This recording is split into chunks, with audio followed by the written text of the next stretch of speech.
everybody, it's Professor Lynn Mandziuk, and I am here today with a new demo on how to use Adobe Illustrator. I will cover opening Adobe Illustrator for the first time, using the basic tools, as well as importing your Adobe Illustrator files into Adobe Photoshop.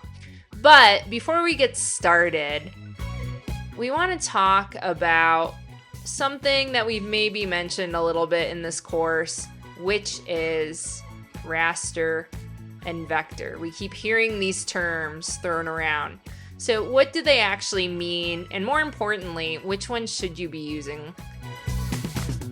So first up, raster files. We've been working with Photoshop for the last half of the semester. Think of raster images like a mosaic made of tiny colored tiles, except instead of tiles, we're talking about pixels, millions of little color squares that come together and create detailed images like your photos. Here's the thing about raster. The more pixels you have, the higher the quality. But there's a catch. When you zoom in or try to make a raster image bigger, you start seeing those individual pixels. Have you ever blown up a photo and it got all blocky and blurry? That's raster losing its quality. Common raster formats that we've been working with are JPEG, PNG, GIF, TIFF, and PSD files. Basically, most photos you take with your camera and find online are raster. So now, what is vector? Vector files work completely different. Instead of pixels, vectors use mathematical equations, lines, curves, and fixed points on a grid to build an image. Here's the magic. Because it's all math, you can scale a vector image up or down infinitely, and it never loses quality. That billboard-sized logo, same crisp edges as the business card version. That's vector power. Common vector formats are SVG, EPS, AI files. Not to be confused with artificial intelligence. This is the original AI in design. You'll need specialized software like Illustrator to work with these. Other programs are AutoCAD, as well as some other architectural softwares, engineering softwares. But the one we use primarily is Illustrator. So what really sets these two things apart? Well, resolution. So raster has a fixed resolution measured in DPI and PPI, as we already know, right? 72 for web, 300 for print. Zoom in too much, you get pixelation. Vector, resolution doesn't exist. You can scale it however you want. So its uses. So photos and detailed images with lots of color variation, raster, 120%. Logos, icons, illustrations that need to work at different sizes, vector. You will never, ever make a final logo in Photoshop format. That's not to say you can't take a vector Adobe Illustrator logo and alter it in Photoshop, but you have to submit that final logo as vector form, and that's just industry standard, because of this idea that you can blow it up as large as you want it to be and it will not lose its quality. Also, file size, raster files tend to be larger. Many of you know this. We've been working with PSD files because they're storing all that pixel data. Vectors are lightweight because they're just storing formulas. So compatibility, raster files pretty much open anywhere. Browsers, basic image viewers, you name it. Vectors typically need specific design software. So when to use which, here's my rule of thumb. Going to print something large like a banner or a sign, use vector. Working with photographs or need rich color, gradients, raster. Designing a logo that will live everywhere from favicons to billboards, definitely vector. Catalogs, things that are using type generally produces better as vector format as well. So you will be using Adobe Illustrator for brochures or smaller catalogs. Anything larger than that, you will use a publishing software such as Adobe InDesign, which you will be learning that in typography. Honestly, a lot of projects use both.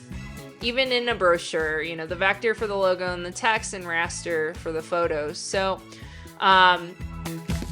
that is the main difference between raster and vector, and this is why we use Illustrator as well as Photoshop. Now that I did my brief introduction, or wordy introduction, I'm gonna go ahead and get started with this demo. Okay, so right off the bat, I'm gonna start by going to Adobe Stock and downloading an image, and I am going to get a kitsune mask. For those of you who know what a kitsune is, it is a fox spirit, a Japanese spirit, and I just really love how those masks look. So I am going to find one. I'm going to go to images. I don't want a pre-existing illustration, even though that's what we got, because I want to make my own illustration, right? I want it to be original. However, I am going to use a stock photo. So I'm going to add mask in here. And typically there are like different festivals, and I actually think this might be a mask I used before. It is for another demo. So I'm gonna go ahead and download that. I'm gonna go to my downloads. It looks like it didn't download. Free download for free. There we go. I'm gonna go to open. I'm gonna control click this and open with Illustrator. Okay. Now, when I go to Illustrator, you can see it has the same opening layout as Photoshop, and that is intentional. Adobe software makes it really easy to switch to different interfaces and to use these different softwares. So originally, Illustrator was primarily for type and vector art, like logos, as I already discussed, and Photoshop was purely for photo editing. Over the years, they've kind of borrowed things from other software, and you'll notice all of the Adobe softwares do this, where you can do a little bit of everything in each software. Even in InDesign, you can do more of the vector art, vector creation that you could only do in Illustrator before, as well as in After Effects. You can actually use a lot of these tools in After Effects now. So it makes it that you understand one platform and you can do similar things in the different platforms. However, that being said, again, Illustrator is primarily for vector images, Photoshop, pixelated images. Again, Photoshop was the original publishing software. Over time, they created a completely separate one specifically for photography, called Lightroom. Some of you maybe have used it. And now Photoshop is more for digital painting, digital manipulation of photos, as well as creating illustrations now, and also doing some basic vector-based art. You can import it into Photoshop. It becomes rasterized once you rasterize it in Photoshop, but you can import vectors into Photoshop. You can import images like this into Illustrator, but will they reproduce as well as if they were in their intended software? Probably not. It's probably better to have an image like this in Photoshop. So the other thing you'll notice is the toolbar is the same. Again, you go into Window, Workspace. You can change the setup however you want for whatever you're working on. So again, they have like painting, printing, tracing, type, web, so on and so forth. If your tool bar is not showing up, it's probably because it's turned off in here under toolbars. And again, you'll see that the dialog box is in a similar location. So to navigate this, it'll be easy. We also have layers, and here we have artboards. So the artboards in Illustrator work a little bit differently than Photoshop. This is originally where artboards grew up, so to speak. And you can add artboards in here, and I could export these as a multi-page PDF simply by just saving as a PDF. So I can actually save as a PDF. The cool thing about Illustrator is you can save your AI file as a PDF, and you can still edit it as long as you have Illustrator default clicked. If you start going to some of these others, you'll lose that Illustrator editing capability. But if I have Illustrator default selected, I can still open this as an AI file. However, I would still recommend saving as an AI file and a PDF while you are learning until you know not to oversave the file accidentally as non-Illustrator format. So that's another thing that we have in here. And so if I open this PDF that I just saved to documents, let's see, recents. I need to go back. I already forgot where I saved it. This is what happens when you do late night demos after 9 hours of teaching. Yay. Okay, I think I did save it in the downloads for some weird reason. That's another thing. Remember where you save things. I always forget when I'm doing these demos, and I never save it in the place that I normally do. So here is my PDF. So if I go through here and I click through, you can see I have many pages, right? So that's how to save in Illustrator. Next up, we have the arrow tool, right? We know how that works. You select, move things around. But now we have this white arrow, and this is a very important tool in Illustrator, and this is called the direct select tool. So the two most important tools in Illustrator are direct select and the Bezier pen tool. Okay, and these two things I want you to master. We also have the curvature tool, but I want you to learn this pen tool because this is very precise. So if I use this pen tool, and let's just say, let me deselect this, and I'm gonna get a black outline here. So if I use this pen tool and I click, you'll see a point is created, and then I get this sticky line that goes to that point. And essentially these are those vectors I was talking about, the mathematical points.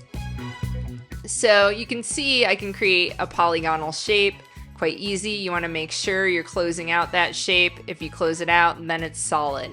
How do you know it's solid? How do you double check if you're not sure? You can go to view and outline, and you can see your outline of the shape here, and that's how you know that you have a solid vector. Why are solid vectors important? Because this is math. You want to close things out. If it's not closed out, it doesn't read as a finished whole complete vector. And so it's not an issue when you're just doing something like saving on web. It becomes an issue when you, let's say, want to go send this thing to be embroidered or laser cut. And if the machine doesn't see that there is a closed vector on there, it won't produce the image in the correct way. So just out of principle, we want to make sure we're always creating closed objects in Illustrator. So again, you can see that's polygonal, which is great if you want to do something with hard edges. Sorry, I can't talk. But what if you want to create something with rounded edges? Well, you would use the same tool, do the same thing, except when you click, you're going to click that first point, and then let's say I'm going to recreate this mask right now. And then I'll click another point here. I want that to be straight, but maybe I want this to be rounded. So I'll click and drag, and I'll get these handles. And what the handles do is they create a curve, right? So now I have a curve.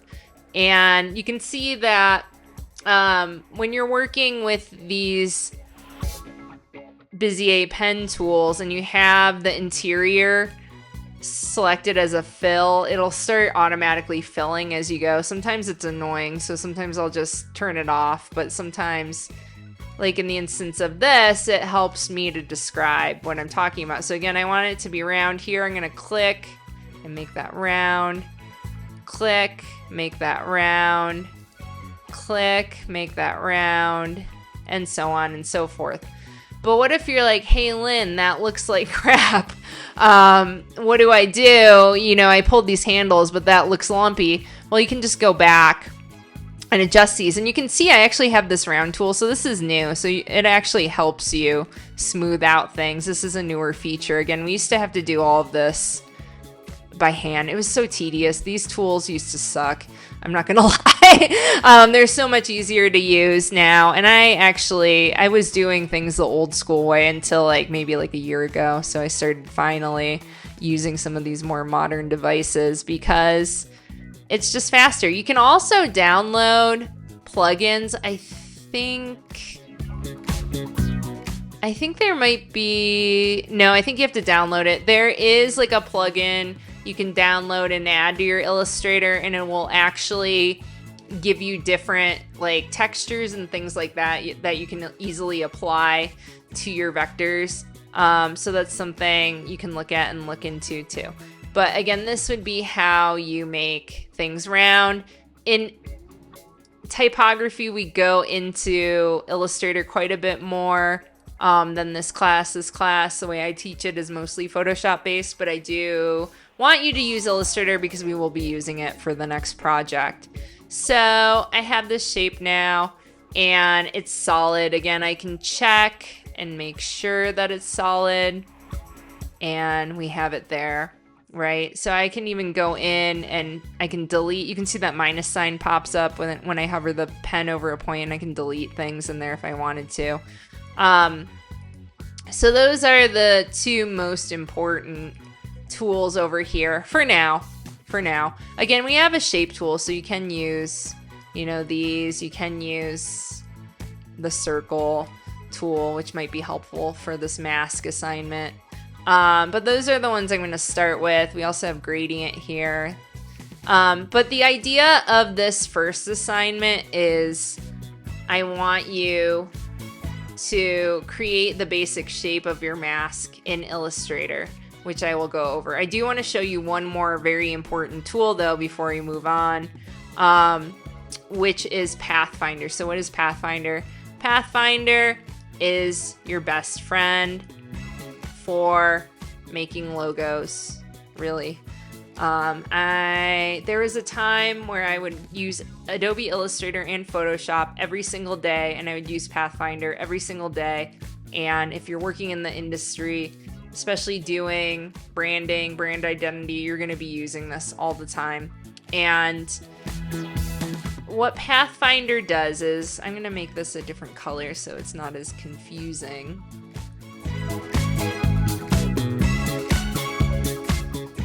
That red.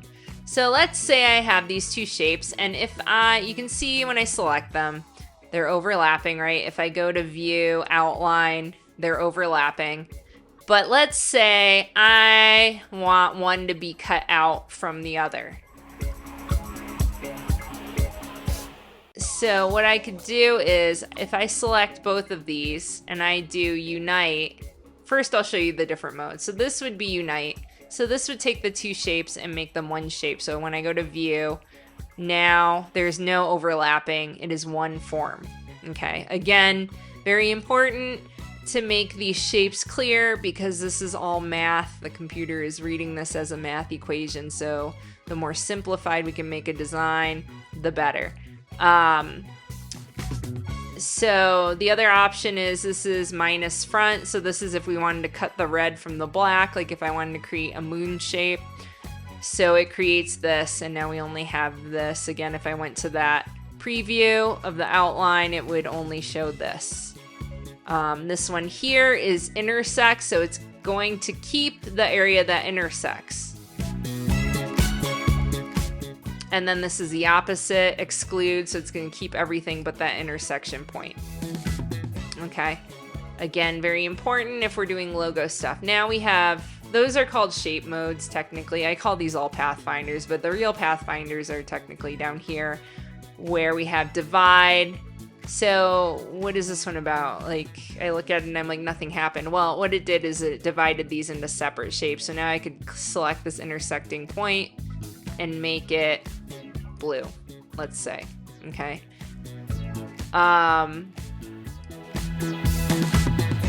We can do this one. It makes it two separate shapes, two separate paths, but the black is now cut out and the red circle remains. Merge, it's merging. It's kind of, this one in this instance is kind of similar to the one prior because of the nature of the shapes. This one is like a variation of that prior intersect, but it's called crop, and it just keeps the intersection and then also the front of this circle, which you could, you know, change it, make it red or whatever. And then we have this, which is just keeps the lines but not the interior. And then we have this, which just cuts out. It's like the opposite of this one here. This one's called minus back. So it gets rid of the one that's in the back. So those are really important to remember. Again, I'll talk about those more when we get into logo design and things like that. So going back here, I want to make this mask though. So now that I know some of those basic tools, I can go in and lock this layer that the image is on, and now I can't edit that layer, and I'm going to create a new layer just by clicking that plus sign. And again, you know, I'm going to name all of these. I'm going to have good file hygiene. And I'm going to start drawing my mask. So because masks are symmetrical, I know, and because this isn't the most simple shape, there's a lot of curves and there's an ear, and I want it to be kind of solid. I can go in and I'm just going to trace half of the mask. And the reason for that is because I want it to be perfectly symmetrical. And I know it'll be perfectly symmetrical if I cut it in half, essentially. So I'm going to start with this, okay? And I'm going to go back. And I'm going back because what I'm going to do is I'm going to essentially trace everything that's on that side. So I'm going to create another layer. And I'm going to start getting the inner details. So I'm going to click here and trace this. And I'm doing this, you know, because we're creating an illustration and, you know, realistically, this is a stock photo, so it's okay that I'm tracing it, but realistically, you want to create your own illustrative work. But for the nature of this, you know, I really just want you to learn the software and utilize this cultural mask experiment. And again, you can just see me going through really quickly on these like kind of teardrop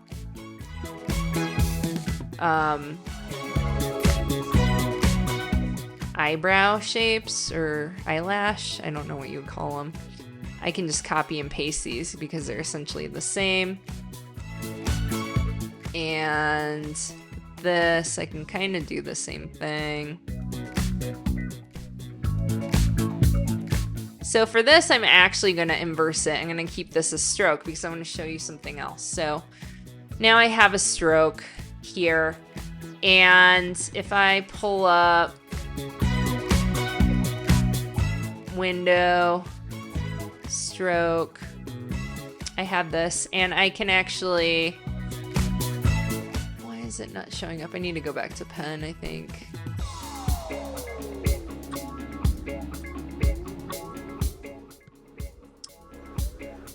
Why? I'm gonna go to brushes because, oops. Oh, I see what's happening. I don't have any brushes downloaded. So I can go in and use, like, let's say I'm gonna use a ink brush because that kind of looks like an inky shape to me. No, I actually don't want to use that one. I'm gonna use, let's see. Image brush, just give me a basic brush. Why? Calligraphic, this one should be good. And I'm gonna pick, that's a little too chunky. That's a little bit too uniform. Welcome to my mind, friends. I'm like, oh, there we go. Yeah, that's what I'm looking for. Something like this. And I talk to myself when I'm working. So I can do this, and that's all great. But the thing is with this line work is you want to, it's not outlined, right? It's just a stroke. So what does that mean? If I had this interior filled, you can see it would be an open shape, right? The object would not be closed. And what is that? That is not good because the math can't read it. The computer can't read the math. So I need to go back in and I can either do control,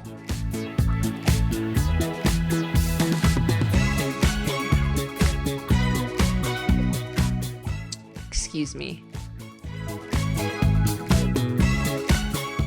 Oh, used to be able to do it there. Anyways, object, path, outline stroke, and now it's a closed shape. But I can't edit that path anymore. And I can just copy and paste these however I want. And I can just take everything I just traced now along with this line work, which I'm going to make the line work for this like a cream color. Like not quite white, but maybe like cream. And now I can take this and I can bring it over to my other artboard. And again, you know, I would probably clean this up a little bit more, but for the sake of this demo, this should just be just fine. Actually, no, I'm going to tweak it a little bit because it's going to drive me crazy. Hallmarks of a good designer. You don't quit. So now I can take this copy. So I just did Command C, and if I do Command F, it'll paste it in place. And now if I go to Object, Transform, Reflect, I can reflect this. So now I can just take this, and now I can take this background mask shape, and I can use Pathfinder and put it in the back.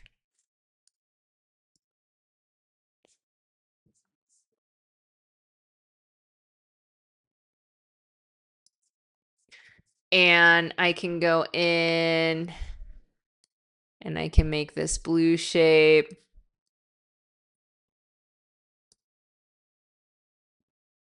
And again, I'm doing this really fast, but you know, and you could use Pathfinder for that too if you wanted to. And I can do, you know, the little nose.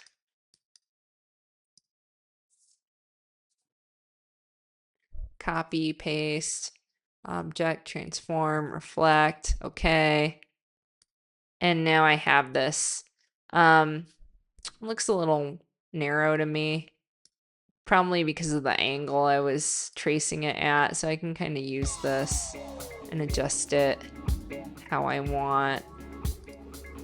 So it can be a little bit wider set on the features. And typically wider set is cuter too, or as we call it in Japanese culture, kawaii, super kawaii. And now I have this mask, right? So I'm actually going to get rid of these other artboards purely because I am going to save this as an AI. I'm going to save this as an AI file. I know I saved it as a PDF earlier. And Kitsune. Okay, and now I'm gonna take that and I'm gonna control click or right click, open with Photoshop. I'm gonna open this in Photoshop. So now you'll see these things pop up and you can use different options. Different options do different things. What do they mean? Media box is, it gives you a bigger image size. You can see it's like a pretty big file, right? For this crop box, bleed box is all similar. Trim box, similar. Art box is smaller. You can see it's bigger. It's a smaller size. I'm just going to use that for this. And there is a reason to use each one of those. I'll go over that at a later time. So now I have this image in here and oh, that's right. That's what it was. So I'm remembering now, sorry. So I think if you do media box, let me just double check something. If I open this with media box, or if we just do bounding box, let's just do bounding box.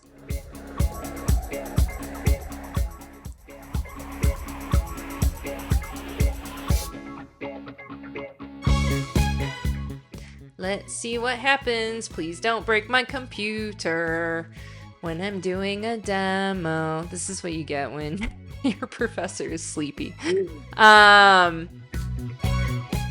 Okay, well that did something weird. So what you'll notice is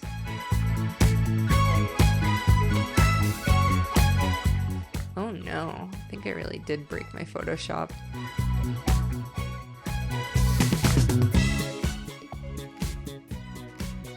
Cancel.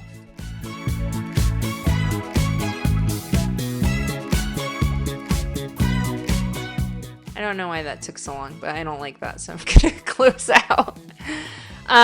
So what I'm actually trying to see is, you can see that this imported as a rasterized layer. So this is rasterized now, which is fine. You know, for this you can do that, and I can literally take this and apply it, you know, in a different way. But the other thing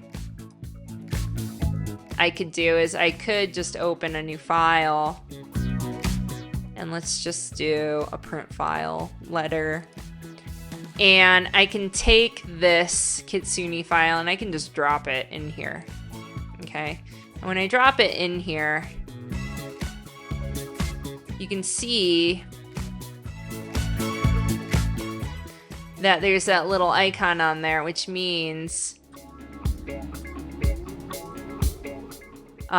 it's still a vector file. And why is that cool? Did you notice when I double clicked that, it took me back to Photoshop? So I could actually go in here and like, maybe I'm like, oh, I want to edit the vector on this, even though that looks weird, and save it and go back to Photoshop, and it should edit it here too.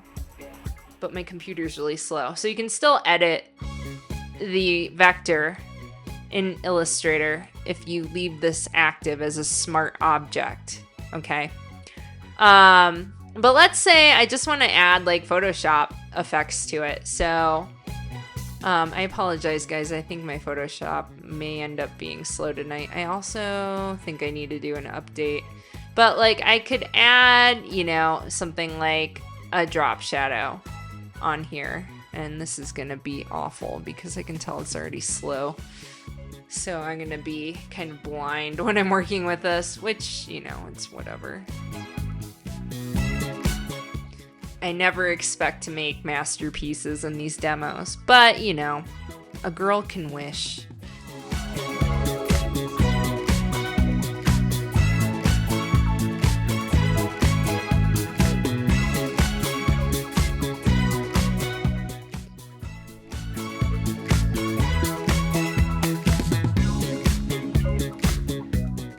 So now we're starting to get, like, I can have that 3D effect because it's a mask and it would probably have some sort of shadow, right? and I can add maybe like a gradient overlay. And I can add, you know, maybe one of these layer styles so that it can slowly, very slowly, potentially work, right? I'm gonna get out of here because that's gonna drive me crazy. I'm also gonna quit Illustrator because I think that's slowing me down. I don't know, this desktop should not be so slow, but it might be because I'm recording this video too. Also, I have many things open. So what I can do now is I can command select this too. I can make a new layer and I can actually start painting on here. Much like I've taught you already, I can do like a semi-transparent, you know, layer. Again, you know, try to use different styles, but I can go in and start adding, you know, some dimensionality maybe to this. And we can pretend, you know, where that light source is coming from. Maybe it's coming from here. And maybe, you know, there's a brow here. There's maybe some shadow here. And I know I'm covering everything, but I'm just going to use those blend styles to kind of tune this up. And I can clean it up a little bit or add more because I'm like, oh, I actually like how that looks. And maybe I'll add a little bit of a lighter value and add some warmth to this and kind of blend some of these other areas. So I can actually go in and start adding these different effects to our pieces, right? So,